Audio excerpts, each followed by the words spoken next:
Je sais pas pourquoi je parle anglais, je parle français, je switch the language. Tutto bene, si, tutto bene, molto bene. Je suis venue à l'ouverture. Bien sûr. Donc le stress, évidemment, à l'ouverture. Mais maintenant, on est rentré dans un espèce de rythme où on voit beaucoup de films. Donc on est complètement imprégné par l'ambiance des cinéphiles, de ces gens qui nous emmènent dans d'autres mondes. Donc là, on n'a plus le temps d'avoir le stress. Toutes les montées des marches sont équivalentes, entre guillemets. Ah non, je ne peux pas vous parler de la montée des marches avec son propre film. Ça viendra un jour. D'accord. Je pense que ça doit être celle-ci qui est particulière. Vous avez un souvenir de montée des marches particulier ou la première, forcément. La toute première. J'accompagnais Guillaume Depardieu. Nous avions fait un film ensemble qui s'appelait Marthe.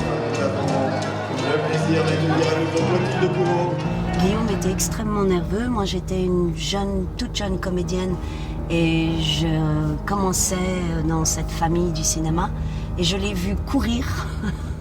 Je l'ai vu littéralement courir, ne pas s'arrêter devant les photographes.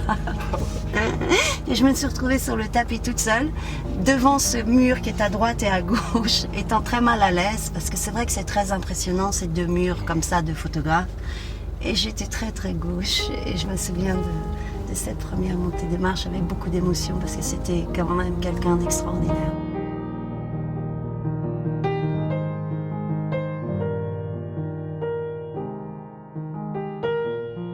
Comment vous faites finalement pour gérer cet aspect représentation ? Je me dis à moi-même que c'est quand même beaucoup plus difficile de se mettre à nu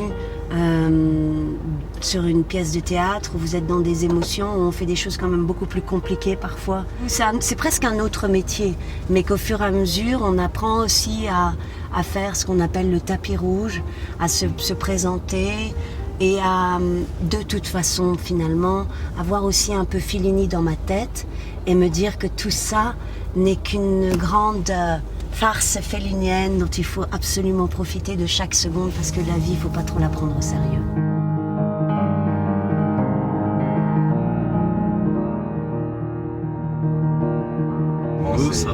Non mais je te jure, je pense à Fellini, mais vraiment beaucoup de fois. Il est souvent là, tu sais, dans ce côté dérision.